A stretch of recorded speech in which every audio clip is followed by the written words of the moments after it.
Hello and welcome to another tutorial by me, Charlie Matthews at Shiny Designs. Today we're going to be looking a little bit at UV mapping in Maya. So crack straight into it. I have a few basic shapes for you. And firstly we'll have a look at their original map. So if you go into UV Editor, and you'll see this graph open up. At the moment it's empty because we've got nothing selected. So if I select this cube, you'll see that it brings up the net shape, which I'm sure we've all learned about in school, and I'm sure that'll look really familiar to you. You know, I imagine back in school they made you cut out that shape and then stick it together into a cube or something like that. And it's basically the exact same thing when it comes to 3D modeling. So that is our cube. If you were to, you know, paint over that, and that would wrap over again to make the original shape. But that is not the only way that we can map this object. So I'm going to show you another thing we could do. So if we go into face mode and select all the faces, face mode, you literally just hold right click and select faces. If we select them all and go back up to UV and then click on automatic, you'll see it automatically maps each face separately rather than joint together. So we've got our grid snapping on up here, so if you don't, stick that on and then click W for move, and we can move these into the exact same spot because of the grid snapping. So we move all of them together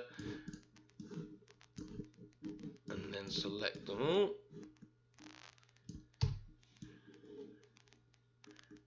And there we go.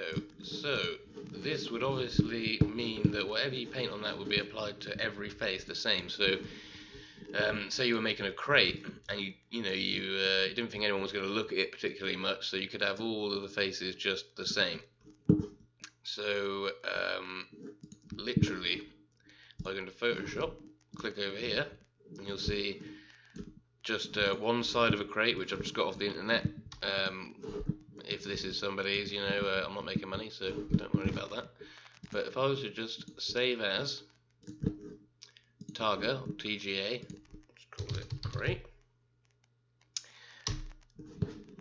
Okay, and then go back to over here, object mode, hold right click, assign new material, Lambert, and then over here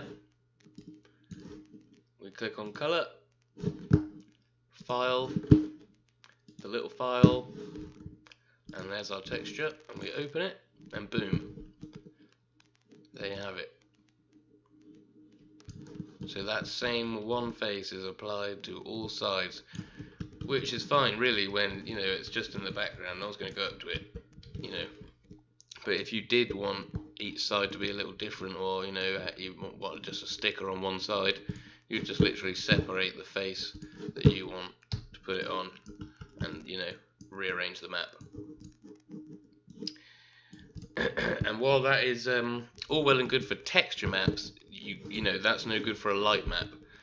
Light maps, they're a little bit more advanced. They're easy to make, but basically it means that it affects shadows. So it'll make sure that your shadows appear correctly in game.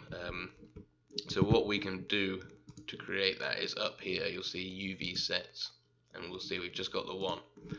So if we hold right click, go over to UV, select all, and then polygons here, and we can go copy UVs to new UV set.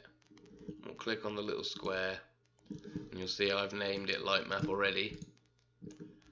So you can do that, apply and close, and you'll see now we've got two sets of maps. So on the light map, we want to do what we did earlier, get all the faces and automatic, and leave that like that, and go back to our other map. And then when you export that, that'll export with the light map separately and the texture map and your shadows will be correct. If you want to know more about light maps, I would suggest going to the UE4 documentation, or looking online. I don't know 100% about them, so you're best off going somewhere else. But I'll quickly show you how to export this. So if you did want to bring it into UE4, now an important thing is to always export from world 0 to make sure that it imports in the right place. So literally just have your object selected.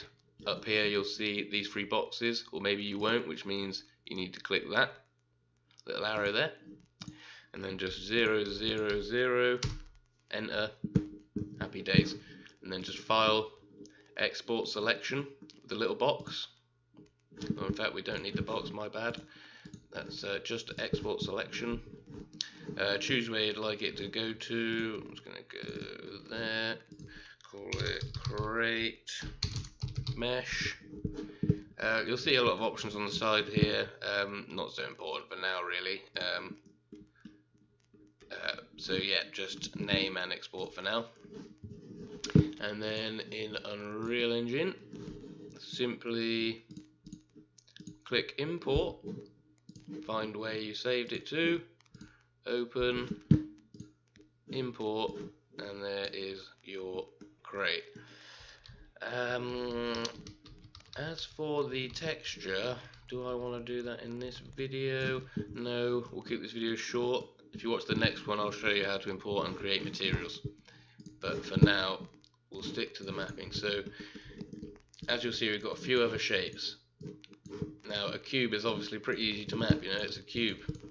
So, the more advanced the shape, the more difficult and annoying it is to map. So when you move on to things like biological creatures, people, stuff like that, mapping gets harder. But for now, we're beginnings, we're going to make simple stuff. So if I click on these and show you their original base maps, you'll see, if I select face, you'll sort of see how they've done it there. So that's the sphere completely unwrapped into a square.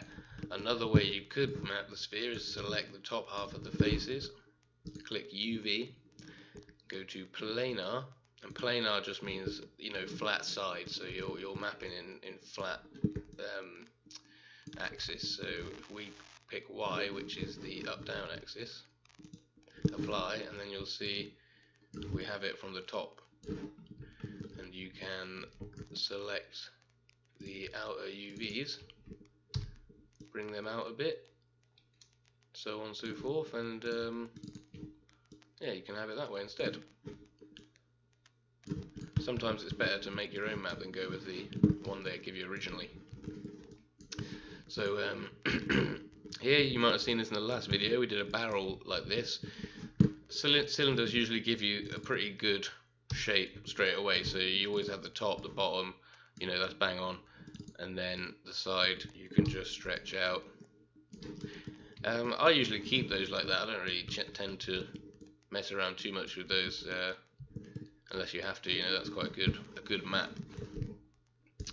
As for this, the Taurus, I don't really get how it ends up like that. Bit of a strange one. So what I tend to do is do the same thing as before, planar from the top. There we got like a nice donut shape, and you can just select these and bring them in. Now if you don't know how to do what I just did there, you literally click one, hold shift, double click the next one in the line, and it will select the whole. Because when you're mapping, you want to try and do everything uniformly or in a uniform manner, because otherwise your mesh ends up looking weird. So that's some absolute Billy basics there. I don't want to make the video too long, but play around with that, see how it works. Use the checkered box to show if you've got stretch textures like there, for example. So you got a stretch there, so do what I showed you. Bring it out and you'll see it come back to almost right, but you play with it and you that's how you learn. So I hope that's been helpful, and look out for the next video. We'll move on to importing textures into UE4, maybe some materials, things like that.